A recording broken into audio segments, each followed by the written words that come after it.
ताराबाई शिंदे साहित्य नगरी बुलढाणा येथे आयोजित 14वे जिल्हा साहित्य संमेलन निर्भीड राजकीय सामाजिक अभिव्यक्ती स्वातंत्र्याचे जंगी प्रदर्शन ठरले।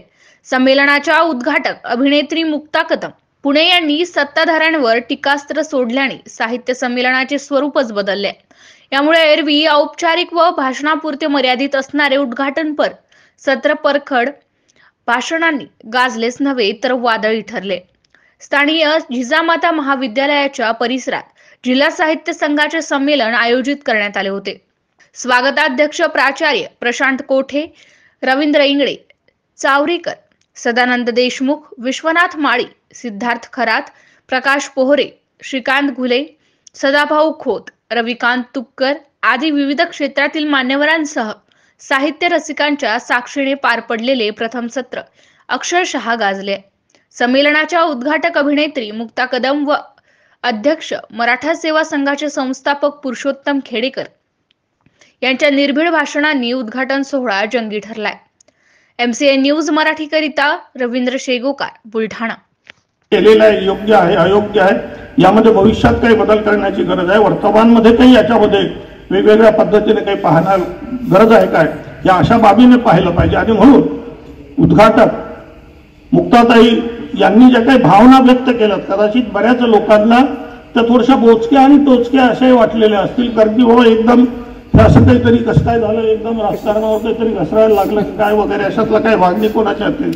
इथे काही मोदीचा आणि मुक्ताचा धुऱ्याला धुरा लागून नाही, इथे काही वैयक्तिक कोणाचा काही भाव नाही।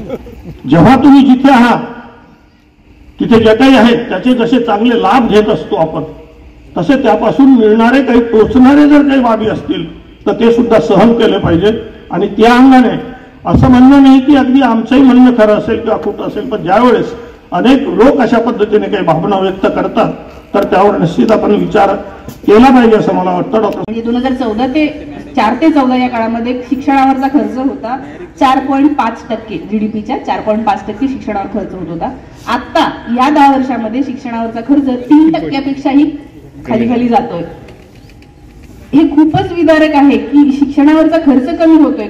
ऍडव्हर्टाइजमेंटवरचा खर्च, रेल्वे स्टेशनवर जागोजागी त्यांचे कटआउट लागलेले आहेत, सेल्फी काढा वगैरे, फालतू गोष्टींवरचा जगात कोणाचेच नसतील इतके फोटो तुम्हाला दिसतील, इतके कधीही कोणत्याही पंतप्रधानांनी लावले नसतील। तर हे आपण जाणून घेतलं पाहिजे की हे काय चाललेलं आहे, खरं सेवा आहे की काय आहे, आणि हे सगळंच संतापजनक आहे। त्यामुळे या सगळ्या गोष्टींकडे दुर्लक्ष करून आपण आरामात राहू नये।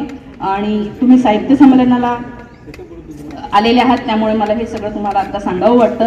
साहित्याविषयी बरेच सांगता येईल। आणि जे शिकला ते पुस्तकातलं काय शिकला ह्याला महत्व नाही, तुम्ही जगण्यातलं काय शिकला याला महत्व आहे। आम्ही जगण्यातलं शिकलो, आम्ही जगणं वाचलं, जगणं बोललो आणि जगणं जगायला लागलो। म्हणून आम्हाला बहिणाबाई आमची वाटती, म्हणून तुकोबा आमचे वाटतात, म्हणून आमचा विठोबा आमचा वाटतो, रुक्माई आमची आम्हाला वाटती, कारण आम्ही जगणं शिकलो आणि ती माणसं आमच्या मातीत जगली आणि आम्ही त्या मातीत जन्मलो। हे आमचं भाग्य आहे। धन्यवाद। जय हिंद।